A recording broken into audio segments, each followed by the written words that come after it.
Gloire à l'Éternel, notre Dieu, notre Père. Bienvenue donc à cet enseignement sur le mot rat. Nous sommes à la 29e vidéo sur le mot rat. Bien, remettons ces quelques instants à l'Éternel, notre Dieu, si vous le voulez bien. Père très saint, nous te rendons grâce dans le précieux nom de Yeshua, ton Fils bien-aimé. Nul n'est comme toi dans le ciel. Tu es notre Dieu et nous sommes tes enfants. Étends ta main bienfaisante. Oui, nous voici, Seigneur, devant toi. Oui, Seigneur, afin que tu nous enseignes, que tu nous formes, que tu nous façonnes à la gloire de ton Saint-Nom. Nous voici, Seigneur. Parle, Seigneur. Ton serviteur, ta servante écoute. Que ton nom soit glorifié dans nos cœurs, dans nos vies, à la gloire de ton Saint-Nom, et que tu nous apprennes, Seigneur, à faire les œuvres que toi tu as préparées d'avance, afin de te glorifier, toi le seul vrai Dieu, et celui que tu as envoyé. Alléluia. Amen. Allons voir dans le texte, donc nous sommes dans Jérémie chapitre 4, verset 6. Verset 6 nous dit « Élevez une bannière vers Sion, fuyez, ne vous arrêtez pas, car je fais venir du septentrion le malheur et un grand désastre. » Donc le mot malheur ici, c'est le mot rat. On va donc en fait aller le voir. En fait ici, on va revoir la définition afin effectivement de bien comprendre ce qu'il en est. Alors, le mot rat, eh bien le voici, il est ici, je vous l'agrandis. Attendez que je prenne la bonne définition. Quelques secondes, je rajoute, voilà, un petit peu d'espace. Voilà, c'est bon. Et puis, on va agrandir. On va agrandir cette partie-là. Voilà. Donc, sur le mot rat. Donc, on répète encore cette définition, bien sûr, pour bien la mettre dans la tête. OK? Donc, le mot rat, en fait, en hébreu, ça s'écrit comme ceci. Un resh et un haïn. OK? Comme vous le voyez là. C'est pour vous familiariser avec les racines. On étudiera d'autres mots, bien sûr, et on ira voir les racines. Ok, ce mot-là, c'est un adjectif. Il existe 663 fois dans 623 versets. Numéro strong 05 451. La première fois où on l'a, c'est dans Genèse 2:9, où l'Éternel met dans le jardin d'Éden donc l'arbre de la connaissance du bien et du mal. Donc là, on a le mot mal pour la première fois. Donc c'est le mot rat. Rat, ça veut dire mal, mauvais, ce qui est mal, ce qui est mauvais, ce qui est laid, ce qui est grave, en fait, ici. Ok. Selon les racines hébraïques anciennes, la racine resh aïn, ok, donc je vous ai mis la lettre en phonétique, resh aïn, est l'emblème de tout ce qui est terrestre, opaque, mauvais par excellence.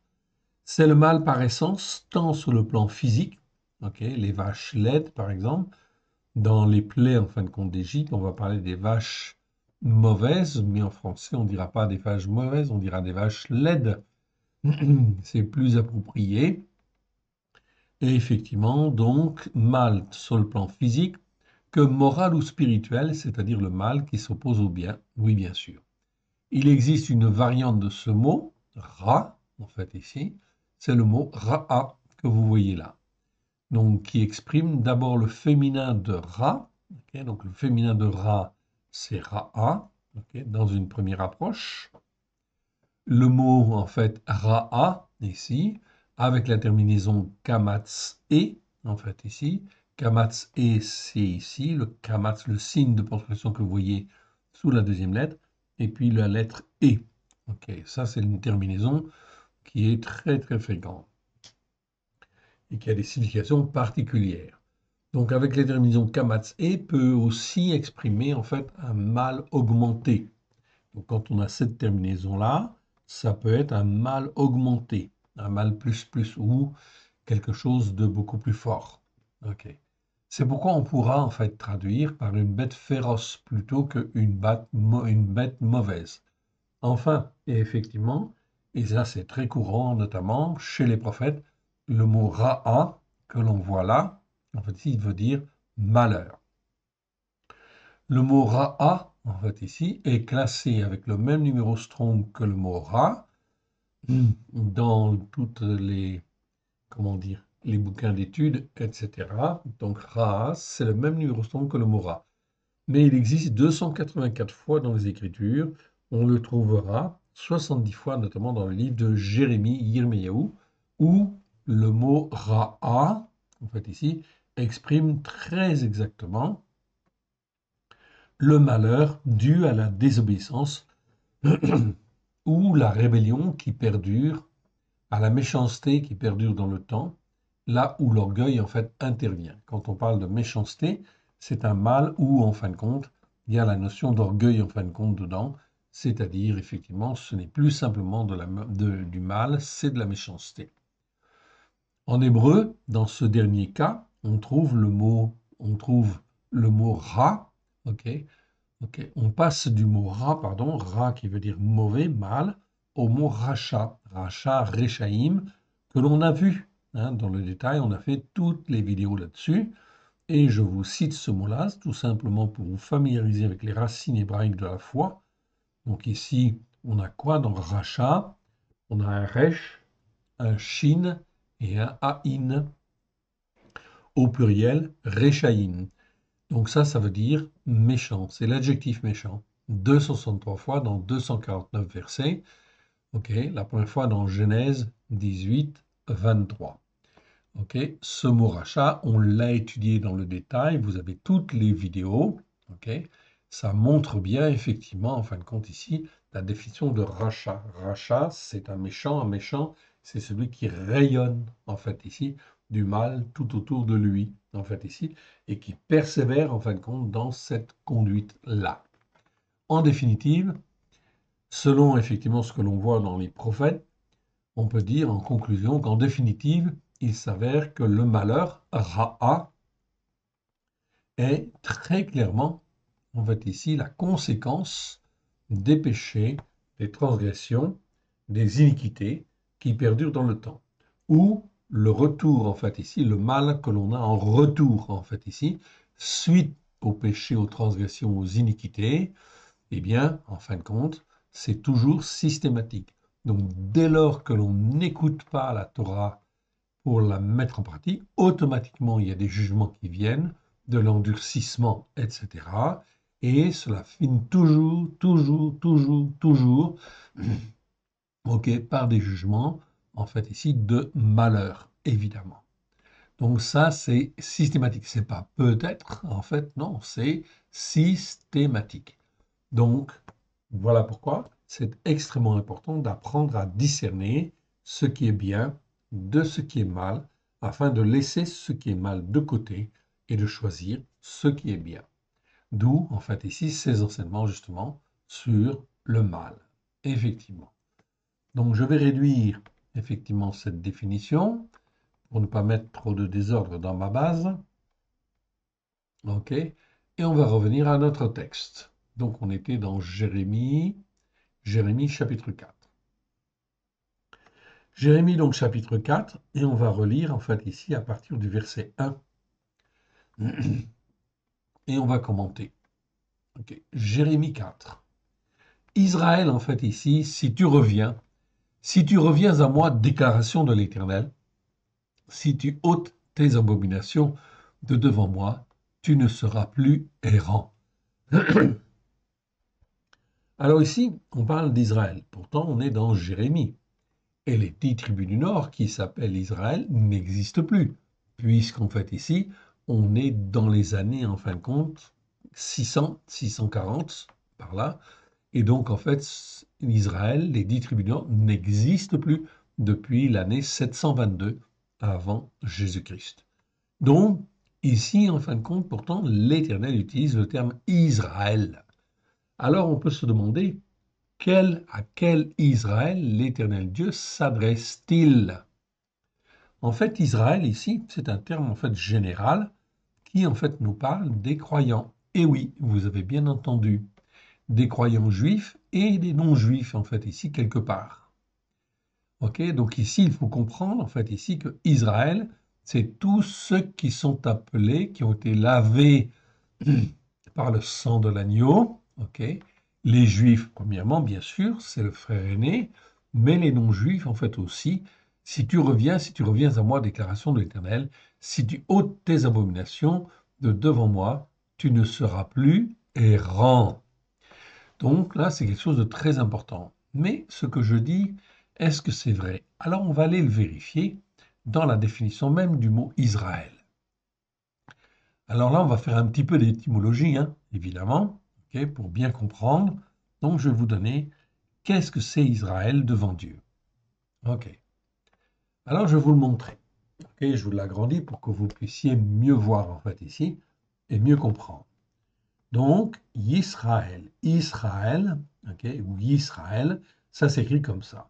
Ok. Donc c'est un Yod, un Shin, un Resh, un Aleph et un Lamed. Ça existe dans les Écritures 2505 fois dans 2229 versets. C'est un nom propre. Numéro Strong 03 478. C'est Israël, bien sûr. Israël, c'est un mot en fin de compte générique. Oui, bien sûr, au départ, c'est en fait les 10 tribus du Nord, par opposition en fait à Juda. Okay. Mais Israël, c'est aussi en fin de compte le peuple qui est racheté par Dieu et qui appartient en fait à Dieu, qui s'attache en fait à Dieu. On va voir ce mot-là. Pour bien le comprendre, on va en fait ici revenir sur les racines hébraïques de la foi. Yisraël est un mot composé de plusieurs racines, en fait, ici. On a donc Yish, Sra, El. Okay. Le Yod, okay, en premier, on a du mal à sélectionner avec l'hébreu. Donc là, c'est le Yi, en fait, ici. Là, en fin de compte, on a Sra, hein, Shin, Resh, et enfin, Lamed, et en fait Aleph, Lamed, en fait, ici. OK. En fait, qu'est-ce que ça veut dire Yisraël? Ça veut dire, en fait, ici, la Bible elle-même nous donne en fait la réponse. Israël, c'est qui? C'est celui qui a lutté avec elle, avec Dieu. On a la définition dans Genèse 32, 29. Donc, c'est pas la peine, en fin de compte, de chercher midi à 14 heures. La définition du mot Israël, tel qu'il apparaît, en fin de compte, dans la Bible la première fois, c'est effectivement, en fait, Genèse 32, verset 29 ou 28. Israël est donc un nom composé, formé de plusieurs mots, okay? Yod, Sinresh, okay? Sin ou Shin, en fait, ici, dans la définition des mots, Shin ou Sin, c'est pareil, mais ici, c'est un Sin en réalité, en fait, ici, et Aleph, Lamed. Ok. La racine, en fin de compte, ici, Sin, Resh, okay? Qui, en fin de compte, on va appeler Sra, en fait, ici, vient du verbe Sarah. Sarah que vous voyez là, en fait, ici, ok, comme Sarah, en fait, ici, le nom de la femme d'Abraham, qui, selon les nations, ça veut dire princesse, ok, mais c'est pas vraiment le sens. Sarah, c'est un verbe, en réalité, ok, et Sarah est appelée Sarah, pourquoi? Parce qu'il y a une raison particulière. Parce que c'était une femme qui, en fait, luttait avec Dieu. Quand je dis lutter, c'est pas lutter contre Dieu, c'est lutter avec Dieu. En fait, ce verbe Sarah, ici, que je retrouve ici, n'existe que 2 fois dans les Écritures, 2 fois dans 2 versets. Uniquement dans Genèse, en fait, ici, 32, 28, et dans Osée 12, 3. 3 ou 4 selon les versions. Okay. Donc ce verset n'existe en fait que dans ces 2 versets. Okay. N'existe que 2 fois dans les Écritures et veut dire lutter avec. Donc Sarah, ça veut dire lutter avec et non pas lutter contre, pas du tout. Okay. Il faut bien faire la distinction. Au sens aussi de persister, persévérer en fait ici. Persévérer en fait avec Dieu, en fait ici persister en fait avec Dieu. Tout cela en fin de compte, c'est effectivement dans le bon sens. Okay. Dans Genèse en fait 32, 28 ou 32, 29, okay, selon effectivement les versions, okay, ici c'est 29, 28 entre parenthèses, ce verbe est conjugué au cas accompli. Donc l'action a été parfaitement réalisée, c'est un fait établi. Cela veut dire que Jacob a lutté avec Dieu et non pas contre Dieu. Voilà pourquoi, en fin de compte, il reçoit ce nom-là. Parce que, en fin de compte, toute sa vie, il a lutté avec Dieu et non pas contre Dieu, en fait, ici. Il n'a donc pas agi seul, bien sûr, parce qu'on ne peut pas lutter contre Dieu, évidemment, mais c'est par grâce qu'il peut, en fin de compte, ici, en fait, lutter avec Dieu, oui, bien sûr. Il n'a donc pas agi seul par ses propres forces, mais avec Dieu lui-même.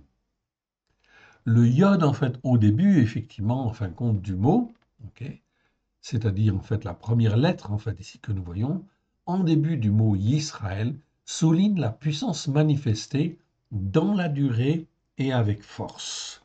Donc, on voit cette notion, en fin de compte, de durée et de force qui est très importante. Voilà pourquoi Jacob reçoit le nom de Yisraël, évidemment. Ok, on continue.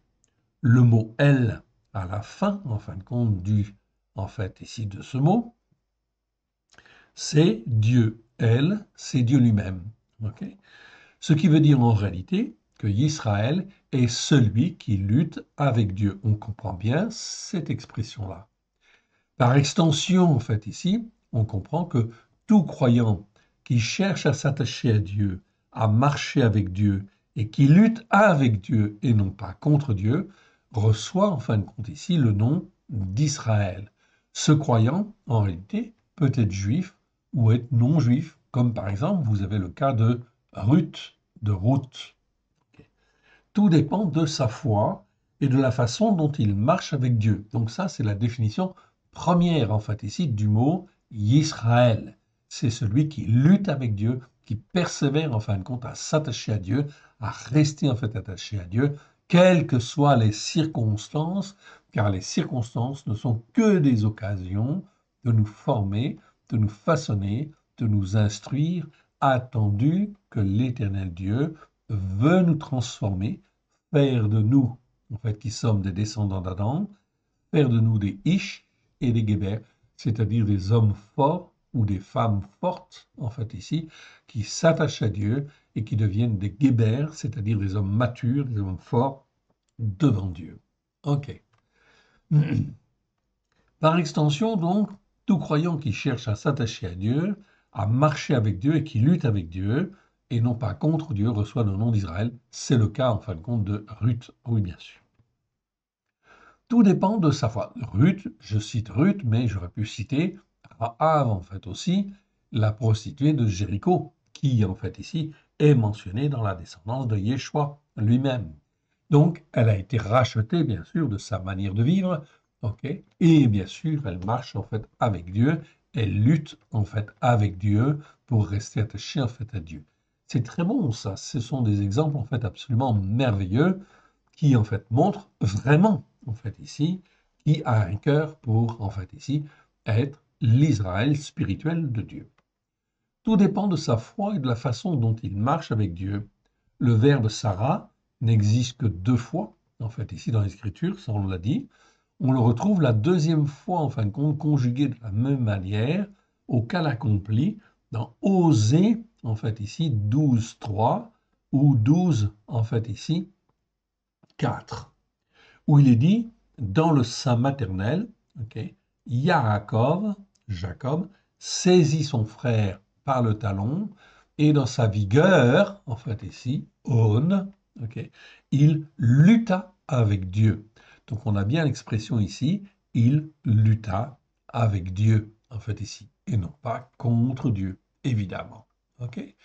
Donc même déjà dans le sein maternel, donc il était touché en fin de compte ici par la grâce en fin de compte de Dieu, puisqu'en fin de compte il n'est pas capable de décider par lui-même. On est bien d'accord, dans le ventre de sa maman, en fait ici, Jacob en fait ici est touché, est appelé à être l'Israël de Dieu.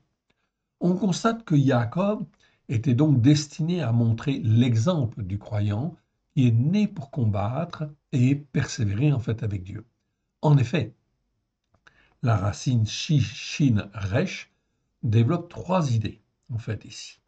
Donc, Shin Resh, ok, vous vous en souvenez en fin de compte ici, peut-être, peut-être pas, eh bien, je vais vous la remontrer. Ok, Shin Resh, c'est donc en fait ici la racine du milieu, qui est la racine principale, Shin Resh, et on va voir ce que veut dire vraiment la définition même de ce mot-là. Donc là, on est sur les racines, on est bien d'accord. Ok?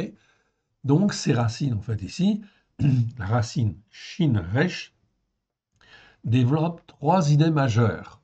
Ok, j'aurais pu rajouter en fait ici majeur. Ok, majeur.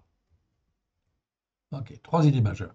La première, c'est que Shinresh développe en fait tout ce qui libère, ouvre, résout, émet, produit. C'est-à-dire, ça va toujours donner une solution, etc. Comme Shoresh. Shoresh, c'est un mot hébreu, okay? C'est construit sur cette racine, ça veut dire une racine. Donc, on ne peut pas mieux parler, effectivement, en fait, ici, de la racine Shin Resh. C'est elle, en fin de compte, qui libère, en fait, ici. Donc, d'où le mot, en fait, ici, Shoresh, qui veut dire une racine.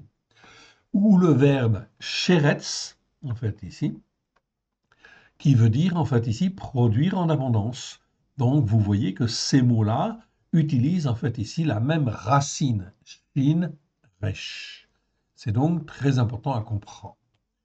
La deuxième en fait idée majeure que développe cette racine, c'est ce qui est solide, ce qui est tenace, ce qui est résistant. Par exemple, comme un taureau. Un taureau, en hébreu, c'est le mot shor. Donc on a toujours en fait ici la racine shin resh. Et ça veut dire un taureau. Donc quelque chose, un animal qui est très costaud, très fort, très puissant en fait ici, qui est stable en fait ici, solide en fait ici, tenace et résistant. Oui, bien sûr. Ça peut être aussi un prince ou un gouverneur. Par exemple, en fait ici, le mot sar. En fait ici, Sar, ça veut dire un prince, ça veut dire un gouverneur, ça veut dire un maître, en fait, ici. Donc, qui est normalement, en fin de compte, investi de valeurs de ténacité, de valeurs de solidité, de valeurs, en fin de compte, qui visent à produire, en fait, ici, qui est dans une certaine harmonie, en fait, ici, etc. Donc, quelque chose de sain, effectivement, dans l'autorité. On est bien d'accord. Enfin, la troisième, en fait, ici, idée majeure que développe cette racine, Shinresh, c'est tout ce qui est mesuré, coordonné, juste, conforme à l'harmonie universelle, astreint aux règles, etc. D'où, en fait, ici, le mot sorek, en fait, ici, qui veut dire une vigne, en fait, en hébreu, ou un cep de qualité. Attention, ou le verbe sarak, qui veut dire être le maître, régner, comme par exemple dans Proverbe en fait 8, 16. Donc le verbe sarak, effectivement, utilise cette même racine. Il est construit sur cette même racine. On va trouver aussi sur cette même racine le mot Assour, en fait ici, la Syrie, en fait ici. Assour, en fait ici, ou le patriarche Assour, qui a donné aussi la Syrie, en fait ici, qui est très important. Et il est construit sur cette racine, tout simplement. On y reviendra. Ce n'est pas l'objet, en fait, ici, de l'enseignement aujourd'hui. Mais Assour, c'était quelque chose, en fait, d'extraordinaire et de béni devant l'Éternel. Donc, l'Assyrie, en fait, au départ, créée, en fait, par Assour, c'était, en fait, ici, un grand bien. Oui, bien sûr, parce que, en fait, ici, en deux mots, en fait, ici, à Babylone régnait Nimrod. Nimrod, qui était un révolté en fait contre Dieu, qui poussait en fin de compte à l'anarchie, etc.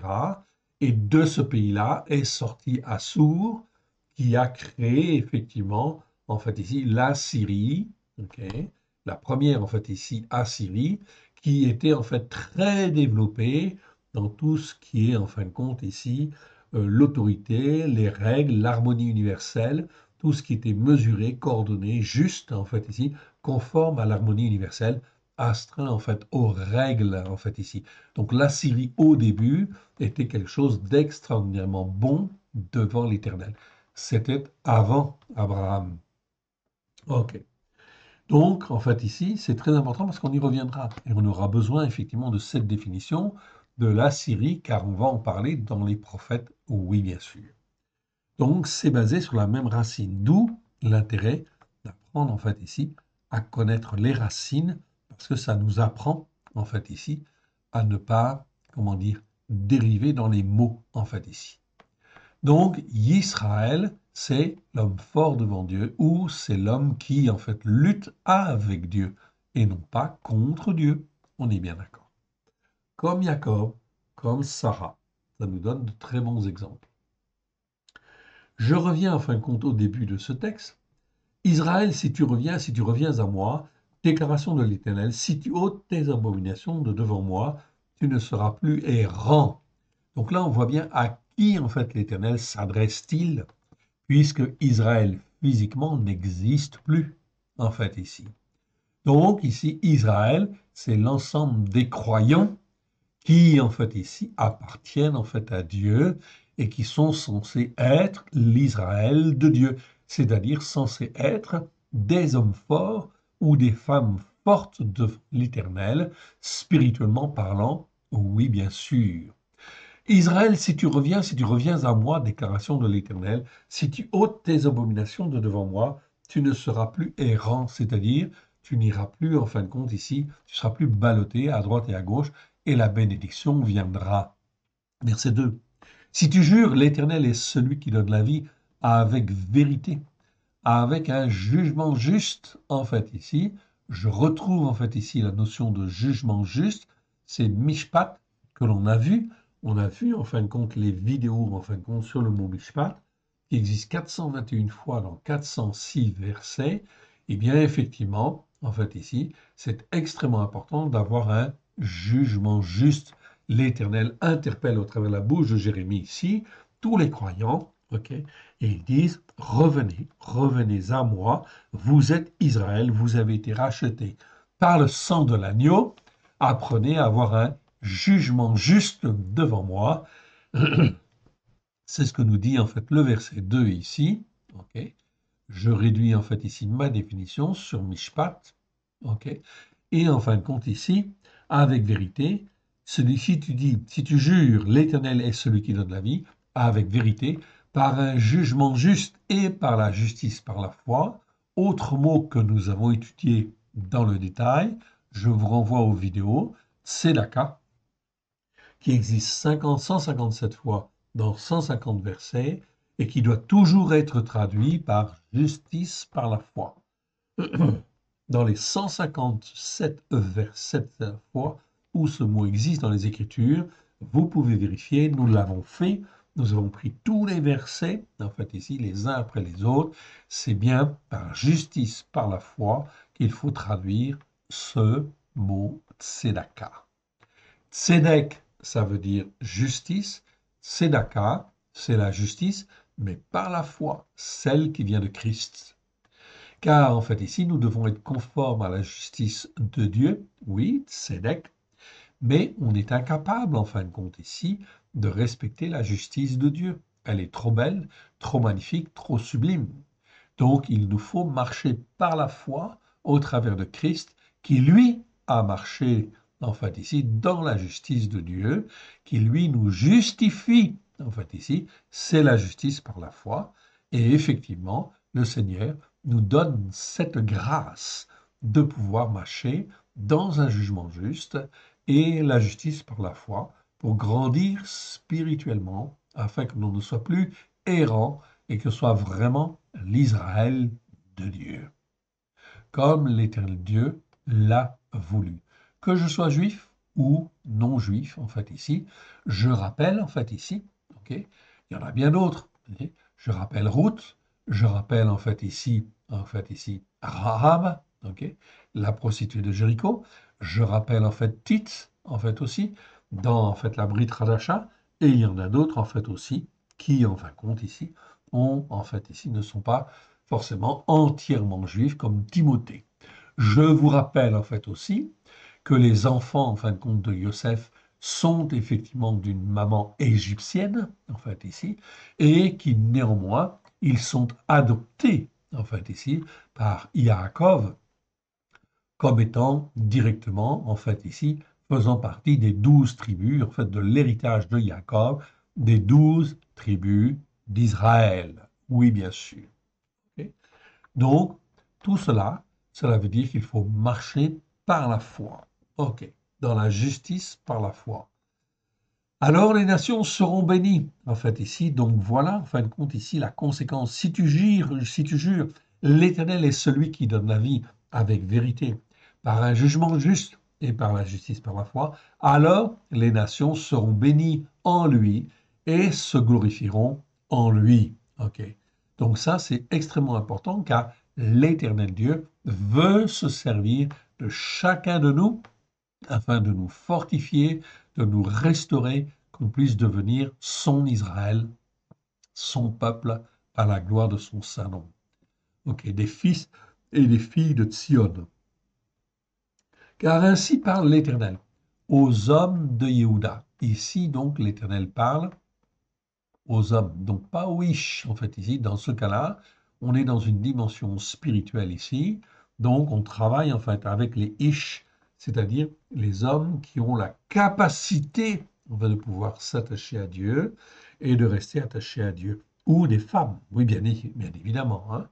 Car ainsi parle l'Éternel aux hommes, aux Ish de Yehuda et de Jérusalem, creusez-vous des sillons, en fait, ici, donc je réduis en fait ici ma définition. OK. Voilà. Donc ainsi parle l'Éternel aux hommes de Yehuda, c'est-à-dire à ceux qui sont appelés, en fait, si je puis dire, de Yehuda et de Jérusalem, creusez-vous des sillons. Donc des sillons, en fait, ici, OK, c'est-à-dire c'est l'image du travail de la terre et ne se met pas parmi les épines, c'est-à-dire en fait ici, semer sans labourer en fait ici, dans la seconde. Non, mais c'est plutôt ne se met pas parmi les épines. Donc ici, on fait attention là où on sème. Ok. Donc je vous ai parlé en fin de compte de la Eretz, qui veut dire en fait la terre, et je vous ai parlé en fin de compte de Adama. Adama, qui est aussi la terre, c'est la terre adamique. C'est la terre, en fait, ici, spirituelle, sur lequel, en fait, ici, nous devons nous élever à la gloire de l'Éternel, comme l'Éternel Dieu le veut, en fait, ici. Donc, quand on dit creusez-vous des sillons, ok, c'est-à-dire, c'est pas dans la vraie terre qu'il faut creuser des sillons, c'est dans la terre adamique qu'il faut creuser des sillons et ne pas semer parmi les épines pour que justement, en fait, la parole de Dieu puisse en fait produire des bonnes racines, se être bien planté, s'élever, former en fin de compte ici, ok, une belle plante et en fait ici porter beaucoup de fruits. Verset 4. Circoncisez-vous pour l'Éternel. Ok, circoncisez vos cœurs au plus profond de vous-même. Excusez-moi.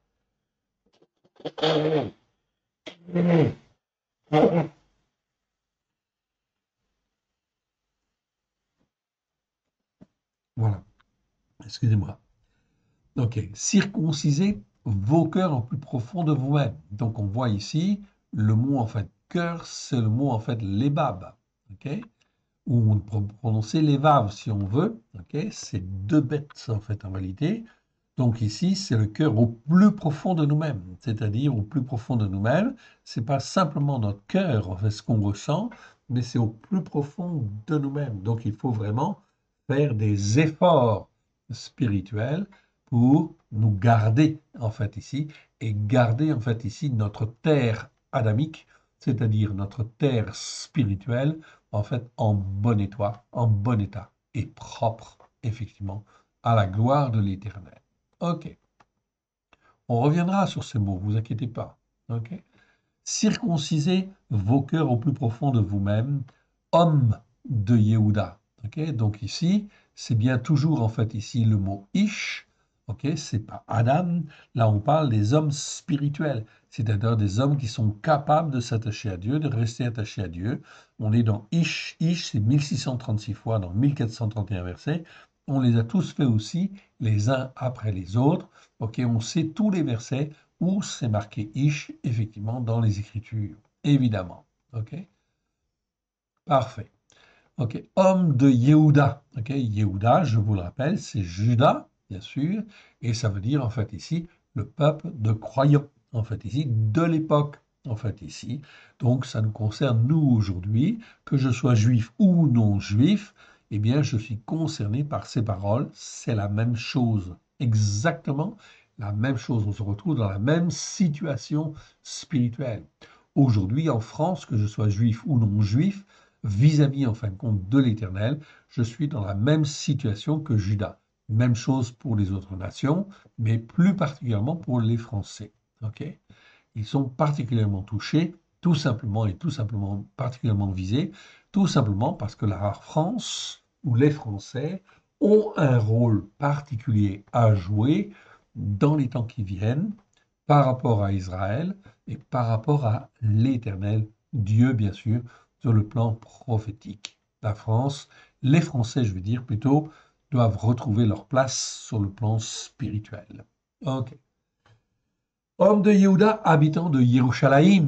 Donc, habitant de Yerushalayim, c'est habitant de Jérusalem. Bien sûr, Yerushalayim, on n'a pas étudié le mot dans le détail, on le fera en fait aussi, très très important, selon les racines hébraïques de la foi. Ok. De peur que ma fureur, donc ici, c'est le mot réma. Réma, on l'a aperçu en fait ici, on ne l'a pas étudié dans le détail. Réma, en fin de compte ici, donc ça veut dire effectivement fureur. Ok, c'est pas simplement colère. Colère, c'est af. Ici, c'est réma, donc c'est un degré en fait au-dessus. C'est vraiment la fureur en fait ici. C'est pas la colère, c'est la fureur. De peur que ma fureur n'éclate comme un feu et ne s'enflamme sans qu'on puisse l'éteindre à cause de la méchanceté morale et spirituelle de vos actions, en fait, ici. Ok. Donc la fureur, en fait, ici, elle est près d'éclater et elle va éclater. Elle est déjà, en fin de compte, en marche. Oui, bien sûr, quand vous voyez des ouragans, des incendies, des ceci, cela, tout cela, c'est les prémices, en fait, on va dire, de la colère de l'Éternel. Mais je dirais plus précisément, en fait, ici, de la fureur de la colère de l'Éternel. Pourquoi? Eh bien, tout simplement parce que ça fait 2000 ans. 2000 ans que Yeshua est venu, oui. Et en fin de compte, on a déformé les Écritures, chacun a fait ce qu'il voulait, a fait sa montagne spirituelle à droite, à gauche, etc. Ok, les catholiques ont fait leur montagne spirituelle, ok, les protestants ont fait aussi, ok, les évangéliques ont fait leur colline ou leur montagne, comme vous voulez, peu importe, ce sont des montagnes spirituelles ou des élévations spirituelles qui ne sont pas conformes à la montagne de Sion. Il n'y a qu'une seule montagne de sainteté, c'est la montagne de Sion. Voilà pourquoi il faut grandir sur effectivement la montagne de Sion. Et le sacrifice de Yeshua qui a eu lieu il y a 2000 ans, eh bien, il est parfait. Yeshua dit, tout est accompli. Donc tout est rendu parfait par le sang de l'agneau il y a 2000 ans. Et les enseignements que Yeshua en fait a donnés nous le prouvent bien sûr. Okay. Mais les disciples en fait ici ont enseigné la même chose. Ils ont enseigné en fin de compte un christianisme effectivement qui est un christianisme juif, essentiellement juif, exclusivement juif, qui ne remettait absolument pas en cause la Torah. Évidemment, c'est une condition essentielle, oui bien sûr. Et donc, résultat des courses, les uns et les autres ont fait en fait ici leur interprétation. Ils ont interprété de telle manière, puis de telle manière, et ils ont constitué leur religion. Exactement comme a fait Jéroboam au temps, en fin de compte, justement des 10 tribus du Nord d'Israël, en fait ici, physique. Israël au sens propre du terme. Ok. Et effectivement, qu'est-ce qui se passe? L'Éternel parle de la fureur, fureur de sa colère. Ok. Donc ma fureur n'éclate comme un feu et ne s'enflamme sans qu'on puisse l'éteindre. À cause de quoi? De la méchanceté, en fait, ici, morale et spirituelle. Je vous cite en fait le mot entre parenthèses. Ok. Méchanceté morale et spirituelle. On a fait effectivement, il me semble, en fin de compte, la vidéo aussi sur ce mot-là, Ro'a. Ok, ça vient aussi, c'est pareil que Ra ou Racha, mais à des degrés différents. Là, c'est Ro'a. Là, c'est la méchanceté morale et spirituelle. Donc, c'est pas une méchanceté toute simple, en fait, ici.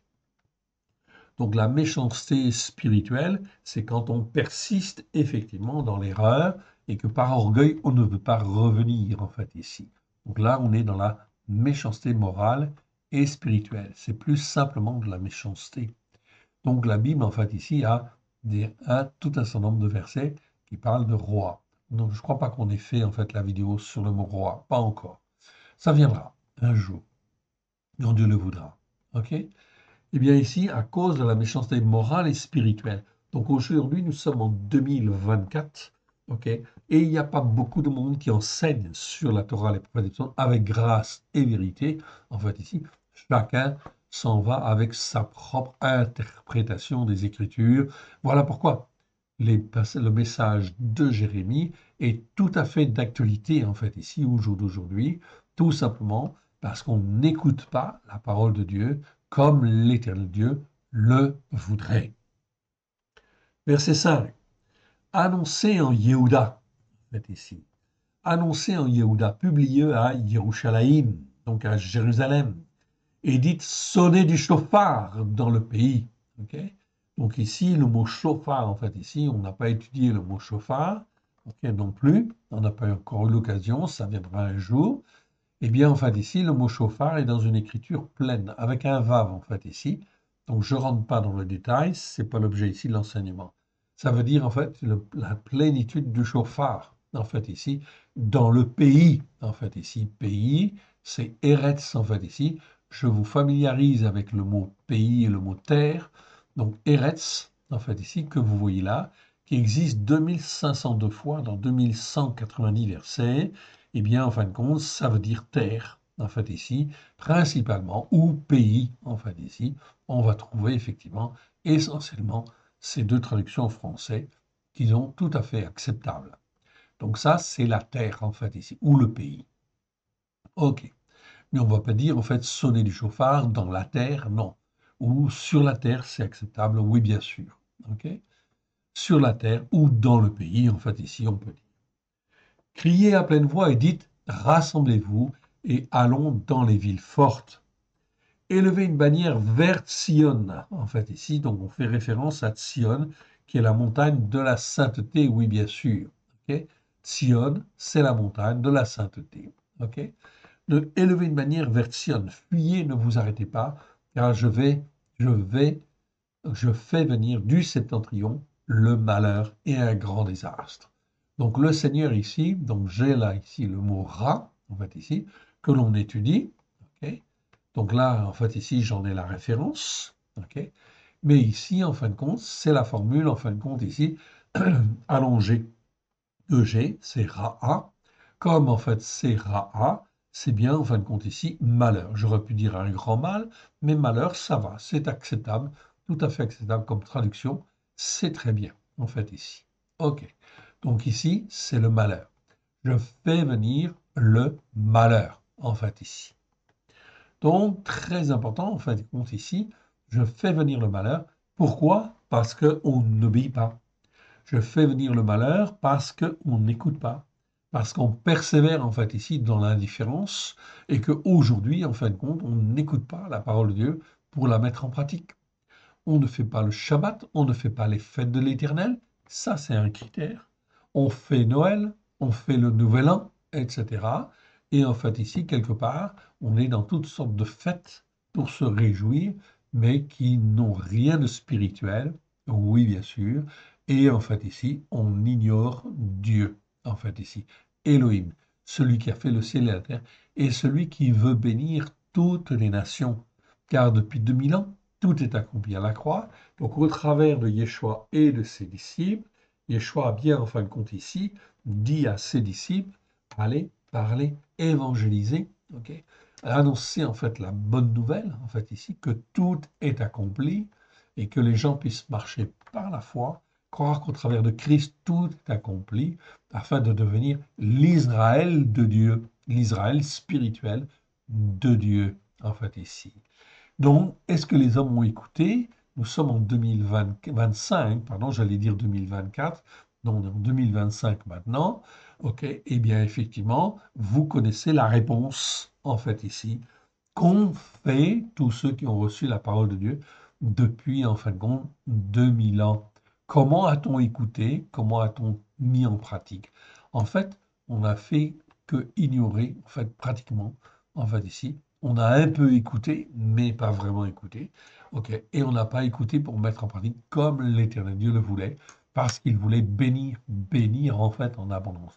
Au lieu de cela, eh bien, c'est le malheur qui vient. Et oui, donc le malheur va se répandre à droite et à gauche. Vous allez le voir, vous le voyez déjà au travers de l'actualité, mais ce que nous voyons, ce n'est que les prémices, en fait, ici, des malheurs qui vont venir. Je fais venir du septentrion, c'est la source, en fait, ici, du nord. Mais c'est le nord au sens spirituel du terme. C'est de là d'où viennent tous les malheurs, en fait, en réalité. Donc, je fais venir du septentrion le malheur et un grand désastre. Le lion s'élance de son taillis, donc ce sont des images, en fait, ici, bien évidemment, en fait, ici. Le lion s'élance, donc hier, le lion, c'était qui? C'était Babylone, ok. Demain, en fait, ici, le lion, c'est quoi? C'est certainement l'islam, oui, bien sûr, ok.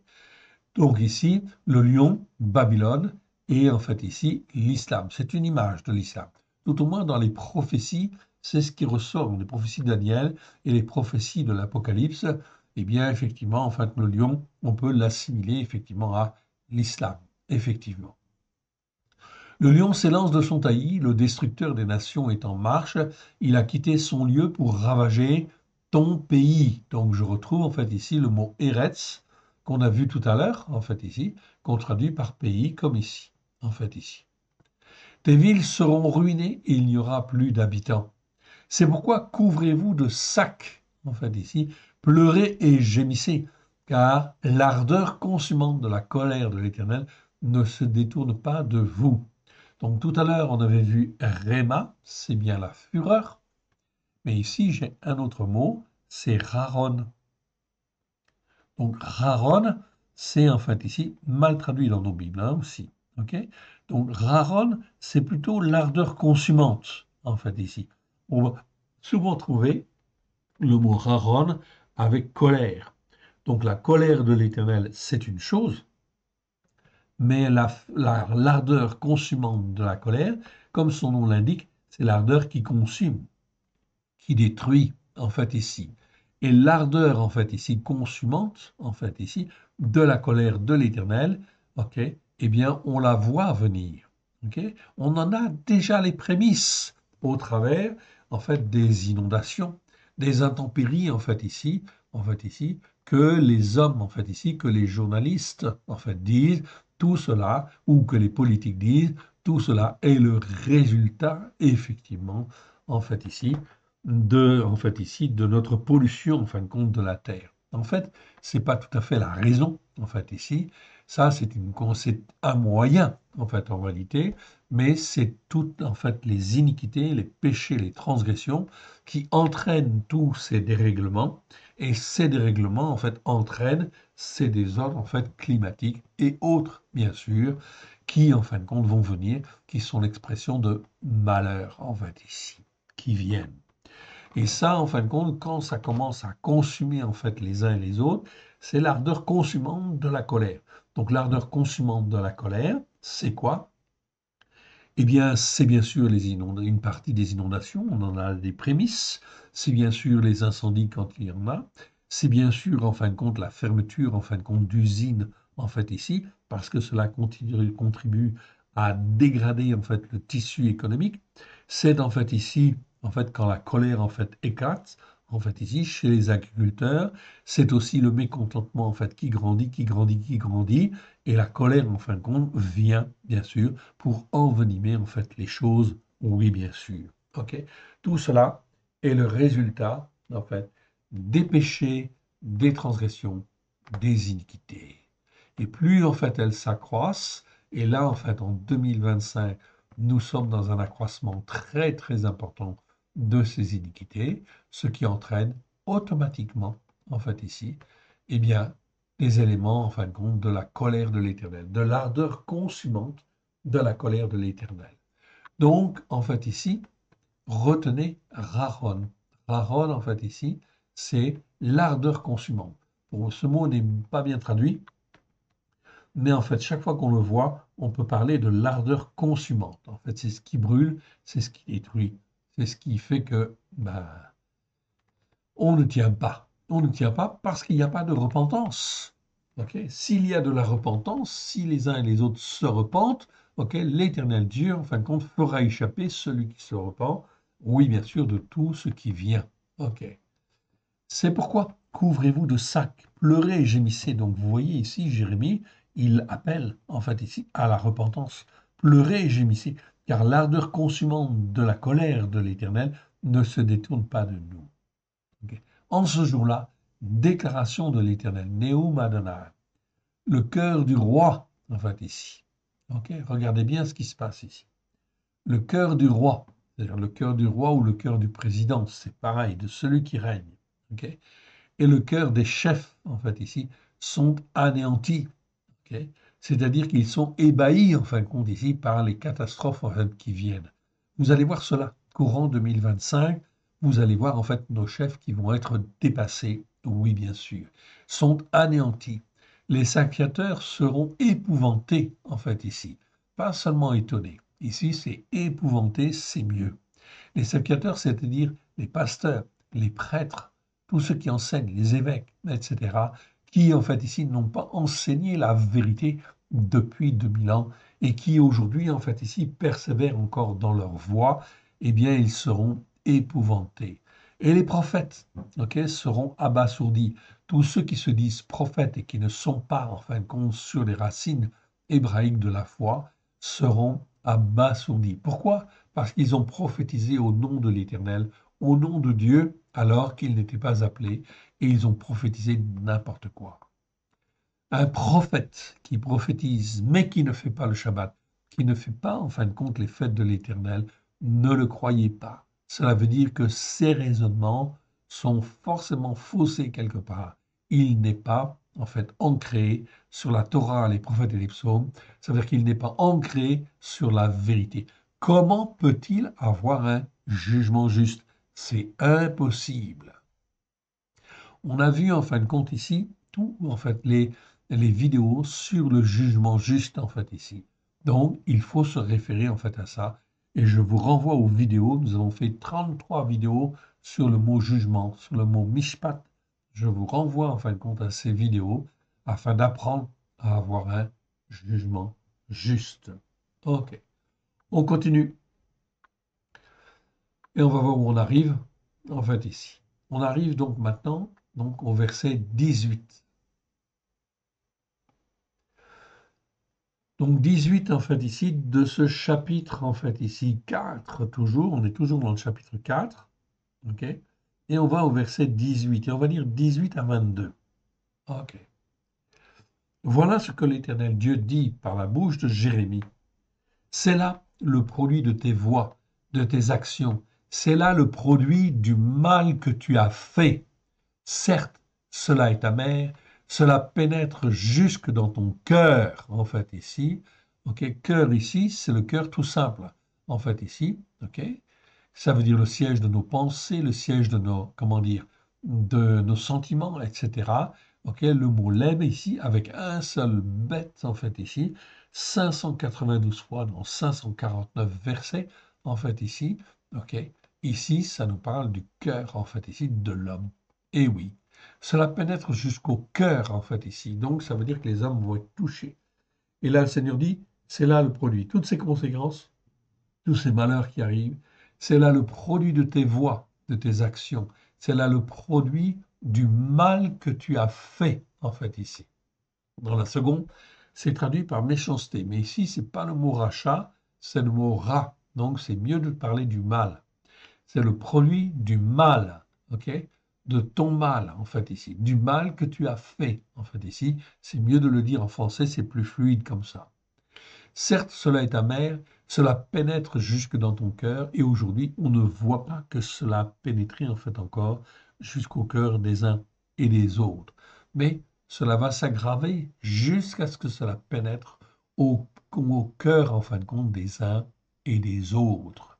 Donc voilà pourquoi, en fin de compte, ici, nous devons nous attacher, en fin de compte, pleinement, en fait, à la Torah, écouter et mettre en pratique comme l'Éternel Dieu le veut, afin qu'il nous garde. Verset 19. Mes entrailles, je souffre dedans de mon cœur, et mon cœur hurle en moi, je ne puis me taire, car tu entends mon âme, le son du chauffard, un cri retentissant de guerre. Voilà en fin de compte l'état d'esprit de Jérémie quand il voyait en fin de compte ici ce qui allait arriver. Mon frère, ma sœur, c'est exactement la même chose en fait aujourd'hui. Il faut vraiment comprendre que les malheurs en fin de compte qui viennent sont des malheurs qui sont extrêmement importants et qui vont contribuer à mettre la France, les Français, mais en fait pas seulement la France, tous les pays européens, dans en fait ici ce qu'on appelle la détresse opprimante qui amène l'angoisse. Donc cette détresse opprimante, cela veut dire quoi? Cela veut dire qu'en fin de compte, il y a beaucoup moins d'économies, il y a beaucoup de gens au chômage, il y a des problèmes en fait de violence, il y a des problèmes en fin de compte de racisme, etc. Ok, les gouvernants ne savent plus où donner de la tête, en fait, ici. C'est ce que nous allons voir. C'est ce que nous voyons déjà quand nous avons vu le président, en fait, ici, qui a dissolu, en fait, l'Assemblée, l'Assemblée, en fait, nationale. OK, ça, c'est aussi un prémisse, en fait, ici. Cela veut dire qu'effectivement, en fait, ici, la France, elle est ingouvernable aujourd'hui. Donc, vous voyez, en fait, qu'on se retrouve dans une situation, en fait, ici, politique, mais situation spirituelle très très grave, où en fait ici cela va accumuler bien sûr les mécontentements parce que les dossiers ne sont plus traités, en fait ici comme ils devraient être traités. Résultat des courses, ça va envenimer grave, j'allais dire. Et c'est en fin de compte quelque chose de terrible en fait ici, car en fait ici, la seule chose en fait que nous pouvons faire, c'est de témoigner, dire en fait que la Torah est la vérité, Toratra emet, et que le mot grec nomos en fait ici est mal traduit dans nos Bibles, donc il doit toujours être traduit par le mot Torah. Et Torah, c'est l'ensemble des enseignements en fait ici de Dieu, bien évidemment, ok, que en fait ici tout descendant d'Adam doit respecter. Il est écrit dans Ésaïe chapitre 42 que toutes les îles espéreront en sa Torah. C'est quoi les îles? Les îles, ok, je ne sais pas si je l'ai déjà dit, je pense que oui, ok, c'est pas tout à fait les nations, c'est l'identité en fin de compte des nations, ce qu'elles représentent en fait elles-mêmes. C'est en fait ici la nation en fait elle-même, mais au sens en fait ici de son identité spirituelle, en fait ici, de son identité. C'est pour ça qu'il est dit dans 42, en fait ici, que toutes les îles, le Seigneur fera les choses de manière à ce que toutes les îles espèrent en sa Torah, parce qu'ils verront qu'il n'y a rien d'autre en fait ici sur la terre qui ne soit une loi valable en fait ici pour en fait ici former, instituer en fait des gouvernements, mais en fait ici régir en fait les hommes, bien évidemment. Voilà pourquoi c'est quand on ne fait pas le Shabbat, on ne fait pas les fêtes de l'Éternel, cela veut dire qu'on rejette en fait ici la Torah quelque part. Voilà pourquoi il faut en témoigner. Et le Seigneur nous appelle à témoigner de cela, afin effectivement qu'un certain nombre puisse être sauvés, en fait, et égarés. Donc ici, Jérémie, il souffre dans ses entrailles parce qu'il voit le malheur. Il voit même un cri de guerre, en fait, ici, qui vient. Et nous pouvons le sentir, nous pouvons le voir, en fait, ici, en ce qui nous concerne. Oui, aujourd'hui, en France, nous sommes dans la paix, soi-disant, en fait, une paix relative, mais, en fait, ici, eh bien, il y aura des guerres et des bruits de guerre. Oui, bien sûr, malheureusement, en fait, ici, tout cela est la conséquence, je le répète, je le souligne, des péchés, des transgressions et des iniquités. Verset 20. On annonce ruine sur ruine, car tout le pays est dévasté. Mes tentes sont dévastées, tout à coup mes pavillons en un instant. En fait, ici. Donc, Jérémie, il voyait en fin de compte spirituellement la destruction en fait à venir. C'est en fin de compte ici ce que nous voyons en fait ici, nous pouvons voir, nous pouvons sentir sur un plan prophétique. Et donc, bien sûr, il y a des chrétiens qui disent oui, mais Jésus va revenir, il va enlever en fait les croyants. Ok, ne vous trompez pas. Si vous n'êtes pas en fin de compte sur la Torah, les prophètes et les psaumes, cela veut dire que vous êtes dans le mensonge et il n'y a aucune chance que l'Éternel Dieu vous enlève. Maintenant, oui. L'enlèvement, oui, il y en a un, bien sûr, mais ce n'est pas pour maintenant. Tous ceux qui ont enseigné sur les collines erronées, sur les collines, en fait, ici, de remplacement, sur les montagnes de remplacement, tout cela vont être confondus. Et il faut qu'ils soient confondus dans leur enseignement afin que Yeshua ne revienne. Donc ici, voilà pourquoi c'est extrêmement important de revenir sur les racines. Il n'y a pas 36 solutions. Il faut écouter la Torah et la mettre en pratique avec grâce et vérité. Verset 20. On annonce ruine sur ruine, car tout le pays est dévasté. Mes tentes sont dévastées. Tout à coup, mes pavillons en un instant. Jusqu'à quand verrai-je la bannière? Entendrai-je le son du chauffard? Dit Jérémie. Jusqu'à quand, en fait, ici, toute cette détresse va venir. Nous sommes loin d'être dans la détresse, en fait, ici, angoissante, qui amène l'angoisse. Pas encore. Certainement, mon peuple est fou. Il ne me connaît pas, dit l'Éternel. Mon peuple est fou. Ok. Il ne me connaît pas. Ce sont des enfants insensés qui sont dépourvus d'intelligence. Ils sont habiles pour faire ce qui est mal. Ok. Donc là, on a bien, en fin de compte, ici, en fait, le mot ra'a, mais ils ne savent pas faire le bien. Ici, en fin de compte, je souligne, on l'a déjà vu, on a déjà aperçu, en fait, ce mot-là. Ce n'est pas, en fin de compte, l'adjectif ra, c'est le verbe, en fait, ici. C'est un verbe, ra'a, qui existe 83 fois dans 80 versets, numéro strong 07 489. La première fois dans Genèse 19, 7, en fait, ici. C'est, en fait, ici, un verbe qui veut dire faire le mal, faire ce qui est mal. On n'a pas étudié dans le détail ce mot-là, pas encore. Ça viendra peut-être un jour, ok? Si Dieu le veut, ok? Si Dieu le juge utile, je le ferai, il n'y a pas de souci, ok? Donc le mot ra, en fait, ici, le verbe, c'est faire ce qui est mal. Et le Seigneur dit très clairement à Judas, en fait, hier, en fait, ici, ils sont habiles à faire ce qui est mal, mais ils ne savent pas faire le bien. On oppose ici le mal, en fait, au bien. Bien, c'est Tov, je vous l'écris. Ok. Ok, c'est donc Tov.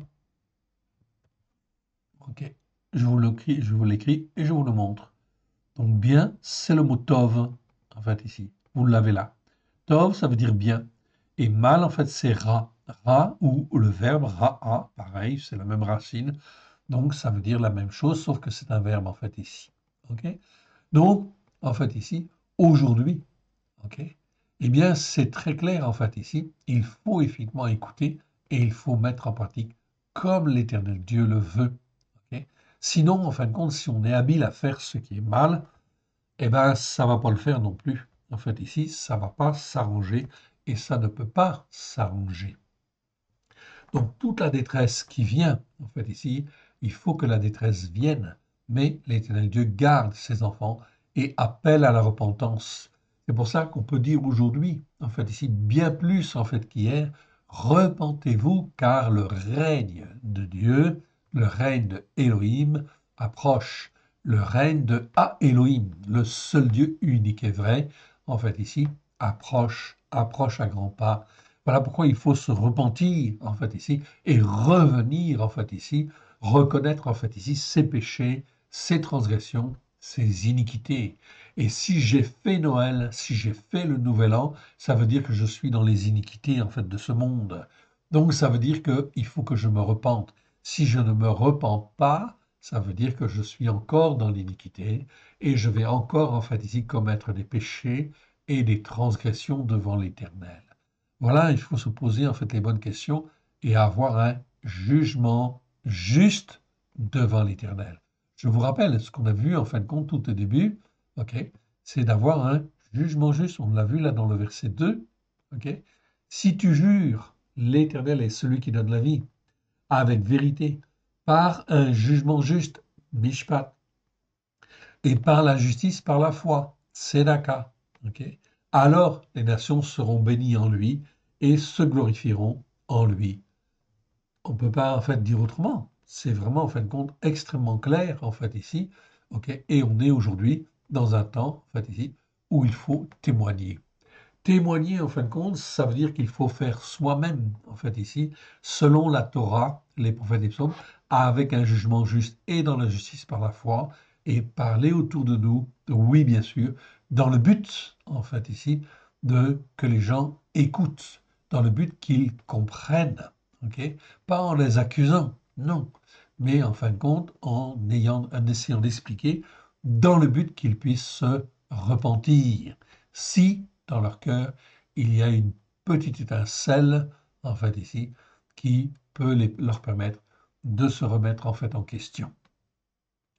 OK, on va aller donc un petit peu plus loin. Donc, on a fait le 6 ici, OK. On a fait, en fin de compte, ici, le 14, en fait, ici, OK.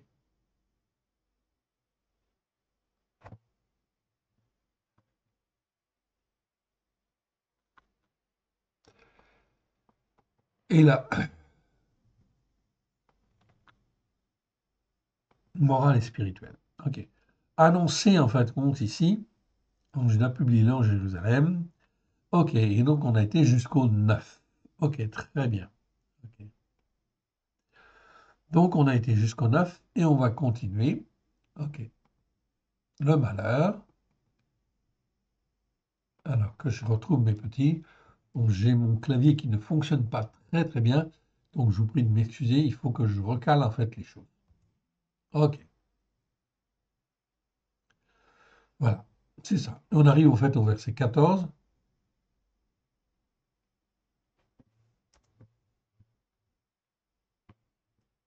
Alors il avance. Voilà. Donc le Seigneur dit, purifie ton cœur de tout ce qui est mal, Yerushalayim, afin que tu sois sauvé. Jusqu'à quand garderas-tu au-dedans de toi les pensées de l'injustice? Donc, penser, en fait, ici, c'est le mot marachava. On l'a, en fait, déjà aperçu, ce mot-là. On ne l'a pas étudié, en fin de compte, dans le détail. Ok, mais ça viendra un jour, ok, quand Dieu le voudra. Ok, donc, marachava, en fin de compte, ici, ça nous parle effectivement de penser. C'est un mot qui existe 56 fois dans 52 versets. Ok, c'est vraiment les pensées. Ok, celui-là, en fait, ici, est bien traduit. D'une manière générale, c'est souvent traduit par pensée, donc c'est très bien.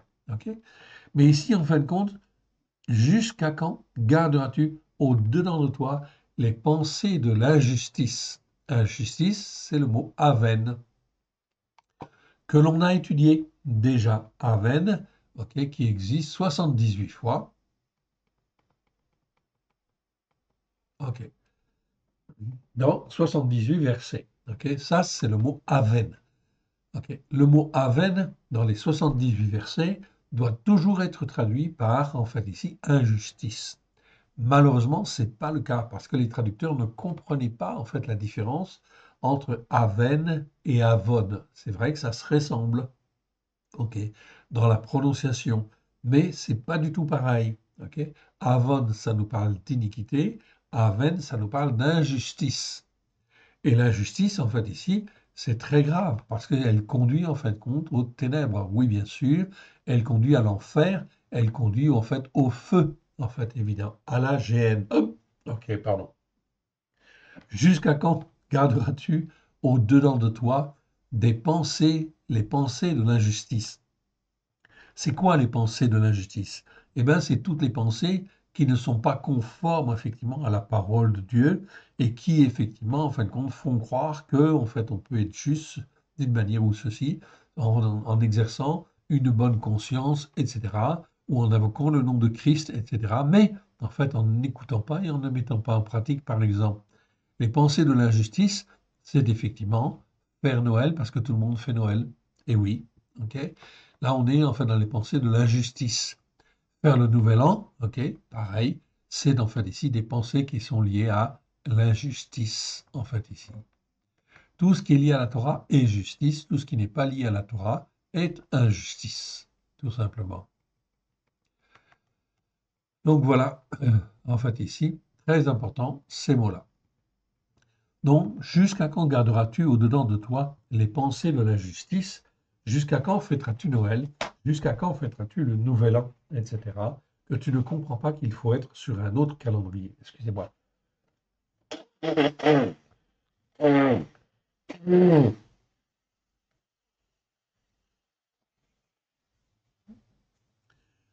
Quand je parle d'autres calendriers, ce n'est pas pour créer une autre religion, la question n'est pas là. C'est de revenir en fin de compte à la Torah, ok, aux prophètes et aux psaumes, et de rester uniquement en fin de compte sur la Torah, les prophètes et les psaumes, à la lumière de Yeshua, oui bien sûr, et d'apprendre en fin de compte à s'écarter de la tradition en fin de compte chrétienne, qui en fin de compte est erronée, qui n'enseigne pas en fait que des choses justes, malheureusement, et qui ne permettent pas d'être sanctifiés, qui ne permettent pas de monter sur la montagne de Sion. Okay. Même chose en fin de compte avec en fait ici le monde juif. Nous n'avons pas en fin de compte à en fait ici quitter une religion pour tomber dans une autre religion. Non, c'est pas ça que le Seigneur veut. Le Seigneur veut que avec notre cœur au plus profond de nous-mêmes, nous écoutions avec grâce et vérité sa parole pour l'écouter et la mettre en pratique avec simplicité de cœur à la gloire de son saint nom pour que lui soit le roi de nos cœurs, le roi de nos pensées, en fait ici, le roi de tout notre être, effectivement, mais que ce ne soit pas ni le pape, ni aucun président, ni aucune idole qui soit effectivement, en fin de compte, celui qui règne sur nous. Verset 15. Car une voix qui part de Dan, Dan, en fait, c'est le symbole de la justice, en fait, ici. OK? Donc, et c'est en fait aussi une ville qui est dans le nord, en fait, ici. Car une voix, et c'était aussi une tribu qui était dans le nord d'Israël. Car une voix part de Dan et annonce l'injustice. Et oui. Donc ici, dans la traduction seconde, ils ont traduit le mot Aven par calamité. Non, pas du tout. Annonce l'injustice. Elle la publie depuis la montagne d'Éphraïm. Éphraïm, en fait, c'est les 10 tribus du Nord. Oui, bien sûr, qui n'existent plus à ce moment-là, mais en fait, symboliquement, ça venait en fin de compte d'Éphraïm. Et ici, Éphraïm, c'est aussi l'ensemble des nations. Il y a une dimension spirituelle en fait derrière le mot Éphraïm, qui veut dire en fait, il la publie depuis la montagne d'Éphraïm, c'est-à-dire la montagne des nations. Et en verset 16, on te confirme, dites-le aux nations, faites connaître à Yerushalayim, des assiégeants viennent d'une terre lointaine, ils poussent des cris contre les villes de Yehuda. Oui, donc Juda est visé. Donc tous les croyants, en fait, ici, vont être visés. Voilà pourquoi il est extrêmement important qu'ils se posent les bonnes questions et reviennent à l'Éternel, en fait, comme l'Éternel le veut, évidemment. Sinon, il va y avoir de la confusion, en fait, ici. Verset 17. Comme ceux qui gardent un champ, ils entourent Yerushalayim, car elle s'est révoltée contre moi, déclaration de l'Éternel.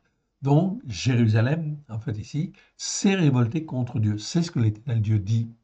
En fait, aujourd'hui, en 2025, c'est exactement la même chose, en fait ici, avec les nations, avec en fait ici la France, en fait ici, plutôt les Français, qui en fin de compte se sont révoltés contre Dieu, qui ne veulent même pas entendre parler de Dieu pour beaucoup, effectivement.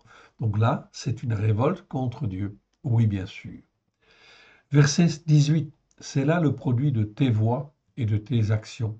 C'est là le produit du mal que tu as fait. Certes, cela est amer, cela pénètre jusqu'à ton cœur. Mes entrailles, je souffre dedans de mon cœur. Mon cœur hurle en moi, car je ne puis me taire, car tu entends mon âme, le son du chauffard, un cri retentissant de guerre. Okay. Donc on l'avait lu tout à l'heure, on le relit en fait ici, puisque j'ai eu un petit problème de calage, mais c'est bon. Ok, on retrouve. Donc je vais pouvoir avancer. Voilà. Et j'arrive en fait dans le chapitre 5 de Jérémie, en fait ici, et on va reprendre à partir du verset 1, en fait ici. Donc, là, on parle en fin de compte du malheur, effectivement, qui va venir. Donc, Jérémie, chapitre 5. Donc, on va lire de 1 à 13 pour bien comprendre en fait le contexte. Parcourez les rues de Yerushalayim, regardez, informez-vous, cherchez dans les places s'il s'y trouve un homme, c'est-à-dire un ish, c'est-à-dire un homme en fait spirituel, un homme intelligent, un homme capable de s'attacher à Dieu. S'il y en a un qui pratique le jugement juste, qui s'attache à la foi, en fait, ici. Ce n'est pas la vérité ici, c'est Emouna. Emouna, en fin de compte, je vous l'avais montré, en fin de compte, déjà, en fait, ici. Je vous le remontre, en fait, ici. Ça veut dire foi. C'est un mot qui n'est jamais, jamais traduit correctement, en fait, ici. Emouna. Et pourtant, dans la Bible, on parle de la foi. Eh bien, en fin de compte, ce mot Emouna, en fait, en hébreu, devrait en fait être traduit la plupart du temps par foi. Souvent, c'est traduit par fidélité. C'est vrai qu'il y a un lien. Ici, c'est traduit par probité. Non, c'est pas la probité. Qui s'attache à la foi, qui marche par la foi. C'est donc très important, en fait, ici. S'il y a un homme comme cela, en fait, ici, que dit le Seigneur? Alors, ok.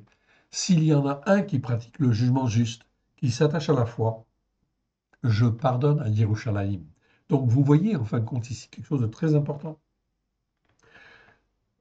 S'il y a un homme qui marche selon le jugement juste et qui marche par la foi, l'Éternel en fait ici pardonne. Pardonne à Yerushalayim. Ok. Donc c'est très important. Voilà pourquoi il faut en fait à droite et à gauche des hommes qui marchent selon le jugement juste et qui marchent dans la foi, évidemment, ok, à l'Éternel. Même quand ils disent l'Éternel est vivant, c'est faussement qu'ils jurent. Verset 3, l'Éternel, tes yeux ne voient-ils point de foi, en fait, ici, ok? Là, je retrouve le mot Emouna, en fait, encore. Ici, ça a été traduit par probité, en fait, ici, par les nations. C'est une erreur. C'est, en fait, ici, fausser les Écritures. Tu les frappes et ils ne sentent rien. Tu les consumes et ils ne peuvent recevoir instruction. Ils prennent un visage plus dur que le roc. Ils refusent de se convertir. Tout cela, c'est le fruit de quoi? C'est le fruit, en fin de compte, aussi des enseignements qui ont eu lieu les années passées, les siècles passés, les générations passées, qui font qu'aujourd'hui, en fait, ici, le peuple n'est pas enseigné comme il convient. Forcément, l'Éternel va juger ces choses-là. Voilà pourquoi, en fait, ici, les pasteurs, en fait, ici, les prêtres, tous les responsables spirituels ont effectivement à craindre des temps qui viennent, car effectivement, ils sont responsables aussi en partie de la situation spirituelle du peuple. Je disais, ce sont les petits. Ils agissent en insensés parce qu'ils ne connaissent pas la voie de l'Éternel, les jugements justes de leur Elohim. Ils ne connaissent pas les jugements justes. Les jugements justes, en fait, ici, c'est Mishpat, toujours, en fait, ici, 421 fois dans 406 versets. On a vu tous ces versets-là. On a fait 33 vidéos sur ce mot-là pour bien comprendre ce que c'est qu'un jugement juste. Oui, bien sûr. OK? Donc ici, l'Éternel dit, moi, OK, les petits ne connaissent pas, en fin de compte, le jugement juste. OK. Alors, en fin de compte, le Seigneur dit, verset 5, j'irai vers les grands et je leur parlerai, car eux, ils connaissent la voie de l'Éternel, les jugements justes de leur Elohim, mais ils sont tous aussi brisés le joug, rompus les liens. Même chose, en fait, ici, le Seigneur va vers ceux qui sont instruits, en fait, ici, qui sont censés être des autorités, et ils ont lu dans la parole. Ok. Le mot, en fin de compte, ici, mishpat, comme je vous l'ai dit tout à l'heure, nous parle de jugement. Ok. De jugement et plus précisément de jugement juste. C'est pour ça que ce mot, enfin ici, mishpat, doit toujours être traduit avec jugement ou une connotation avec un mot qui a un sens en fait ici de jugement. Malheureusement, dans nos Bibles, les Bibles françaises, ce mot mishpat est mal traduit comme on l'a vu, parfois traduit par ordonnance, commandement même en fait ici, témoignage en fait aussi. Donc c'est vraiment une aberration. Donc cela veut dire que les traductions françaises sont faussées.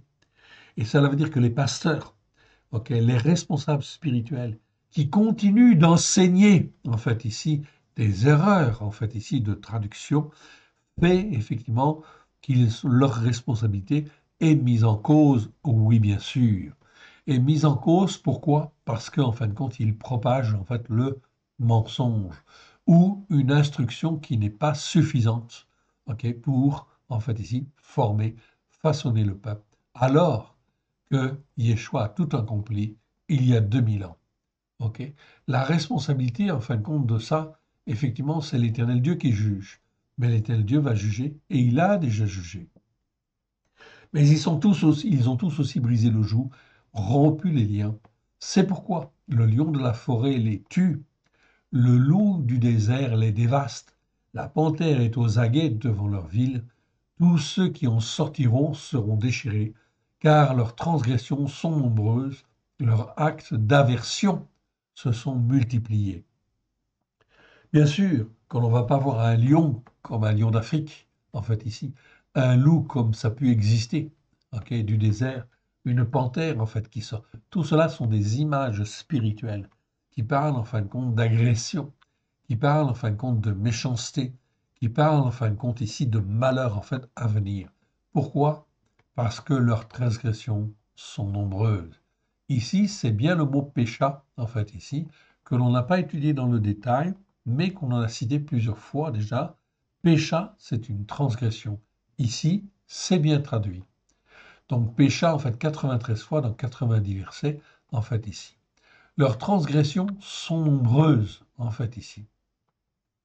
Et leurs actes d'aversion, ici, c'est traduit par infidélité, mais je vous montre, en fait, ici, le mot. Ok, c'est un nouveau mot que nous n'avons pas étudié. Ok, on n'a pas eu l'étudiant. C'est Meshuva. Meshuva, ça existe 12 fois dans 12 versets, en fait, ici. Numéro strong 04 878. Ok. La première fois dans Proverbe 1,32. Et effectivement, ce n'est pas un mot qui est très courant. Meshuva, ça nous parle, en fin de compte, ici, d'actes de rejet, d'actes d'aversion, en fin de compte, ici, c'est pas infidélité, c'est traduit par infidélité dans nos Bibles, mais c'est un mot beaucoup trop faible, infidélité. Ça veut dire que les traducteurs ne comprenaient pas. Là, ce sont vraiment Meshuva, c'est d'aversion, de rejet. C'est-à-dire qu'en fin de compte, leur cœur s'est endurci et ils rejettent la parole de Dieu. Ils l'ont rejeté plusieurs fois, maintes fois, en fait, ici, et l'Éternel a vu. Il a vu cela, en fait, ici. Voilà pourquoi, en fait, ici, tous ceux qui en sortiront seront déchirés, car, en fait, ici, donc le Seigneur dit très bien ici, ils seront déchirés, ok, car leurs transgressions, en fait, ici, sont nombreuses et leurs actes, en fait, ici, d'aversion de la parole de Dieu ou de rejet, en fait, ici, se sont multipliés. Ok. Pourquoi te pardonnerai-je, dit l'Éternel? Tes enfants m'ont abandonné, ils jurent par des dieux qui n'existent pas. En fait, ici, j'ai reçu leur serment et ils se livrent à l'adultère. Il a reçu en fait leur serment, en fait ici, notamment en fin de compte lorsqu'ils ont été baptisés. On s'est engagé en fait avec Dieu à servir l'Éternel, à reconnaître que nous avons été rachetés par le sang de l'agneau et reconnaître que lui seul est notre Seigneur, notre Sauveur, notre Maître. Mais si c'est notre Maître, notre Seigneur, effectivement, notre Rédempteur, nous devons écouter et nous devons obéir, apprendre à obéir. Alors, effectivement, le Seigneur dit, pourquoi te pardonnerai-je? Tes enfants m'ont abandonné et ils jurent par des dieux qui n'existent pas. J'ai reçu leur serment et ils se livrent à l'adultère et ils sont en foule dans la maison de la prostituée. Semblables à des chevaux bien nourris qui courent çà et là, ils hennissent chaque homme après la femme de son prochain. Ne châtirai-je pas ces choses-là? Déclaration de l'Éternel. Ne me vengerai-je pas d'une pareille nation? Montez sur ces murailles et abattez, mais ne détruisez pas entièrement. Enlevez ces cèpes qui n'appartiennent point à l'Éternel. Donc le cep, en fait, ici, c'est très important, c'est comme un cep de vigne, c'est-à-dire, en fin de compte, des hommes et des femmes qui étaient choisis pour être des racines, en fait, ici, de la parole de Dieu, en fait, ici, qui devaient être choisis comme une vigne, en fait, et choisis, sélectionnés. On a sélectionné des bons ceps. OK. Mais tous ces ceps qui n'appartiennent point à l'Éternel, en fait, eh bien, en fin de compte, détruisez-les, enlevez-les. Car la maison de l'Éternel et la maison de Yehuda m'ont trompé, déclaration de l'Éternel. Ok. Ils renient l'Éternel et ils disent, il n'existe pas. Et le malheur ne viendra pas sur nous. Nous ne verrons ni l'épée ni la famine. Donc même encore aujourd'hui, en fait, ici, beaucoup de gens disent non, il n'y aura pas le malheur. Non, le malheur ne viendra pas, en fin de compte, sur nous, en fait, ici. Voilà ce qui est écrit, en fait, ici. Le mal ne viendra pas sur nous. OK. Ou, en fait, ici, le malheur ne viendra pas sur nous. Nous ne verrons ni l'épée ni la famine. Bien sûr que nous ne verrons pas forcément l'épée, en fait, ici, comme on le voyait, en fait, hier. Mais l'épée, en fin de compte, c'est la discorde, c'est la dispute, c'est la violence, c'est le conflit interne, c'est les conflits sociaux, c'est les conflits, en fait, politiques, c'est les conflits, en fait, ethniques, etc. Tout cela, en fin de compte, ça rentre dans le cadre de l'épée. La famine, en fait, ici, bien sûr, bah, c'est la faim. Donc, ça veut dire qu'en fait, ici, la France ne produira plus, en fin de compte, ici, ce dont elle a besoin. En fait, ça va manquer. Verset 13. Les prophètes ne sont que du vent, et personne ne parle en eux, qu'il leur soit fait ainsi. Les prophètes, en fait, qui parlent, dès lors que ce ne sont pas des prophètes qui sont sur la Torah, les prophètes et les psaumes, en fait, ici, à la lumière de Yeshua, ne les croyez pas. Ils vont, en fin de compte, ici, ils sont là pour séduire beaucoup de gens, en fait, ici, comme Yeshua l'annonce, en fait, ici. Ils sont là pour entraîner les uns et les autres. Je terminerai en fait ce passage en fait ici lisant le verset 21. Écoute ceci, peuple insensé, qui n'a point un cœur formé. Ils ont des yeux et ne voient point. Ils ont des oreilles et ils n'entendent pas. Voilà qui est en fin de compte ici comme une désolation, oui bien sûr, en fait, qui vient. On continue? Ok, allez. Et on arrive en fin de compte ici au chapitre 5. Mais je vais m'arrêter là, en fait, ici. Je vais m'arrêter là pour aujourd'hui, en fait, ici. Donc, on est donc à 5,28. OK. 5,28. Et on reprendra là la fois prochaine pour détailler un peu plus ce que l'Éternel, en fin de compte, va faire, en fait, ici. Remercions le Seigneur, si vous le voulez bien, en fait, ici. Père très saint, nous te rendons grâce pour ta parole merveilleuse que tu nous donnes. Oui, que tout ce qui n'est pas de toi s'en aille dans les nuits arides. Que ce qui est de toi, Seigneur, puisse trouver dans chacun de nos cœurs un terrain favorable. Que tu puisses la planter, Seigneur, ta parole, comme un bon cep et qu'elle puisse s'élever, nous former, nous façonner à la gloire de ton Saint-Nom et que nous puissions porter les fruits que toi tu veux à la gloire de ton Saint-Nom. Aide-nous, mon Dieu, mon Père, car sans toi, nous ne pouvons rien faire, qu'au travers de Christ Yeshua, tu puisses brûler les ténèbres qui subsistent dans nos cœurs au plus profond de nous-mêmes et que tu élargisses effectivement ta connaissance, ok, ta parole, que tu nous la révèles dans toute sa largeur, sa longueur, sa hauteur, sa profondeur, à la gloire de ton Saint-Nom, et qu'elle ne remonte pas au ciel sans avoir pleinement, pleinement accompli ta volonté à la gloire de ton Saint-Nom, au travers de Yeshua Mashiach, celui qui est appelé le Christ. Merci, Père. Merci, Yeshua. Merci, Esprit Saint. Amen. Que l'Éternel Dieu vous bénisse, que l'Éternel Dieu vous garde. Shalom à tous.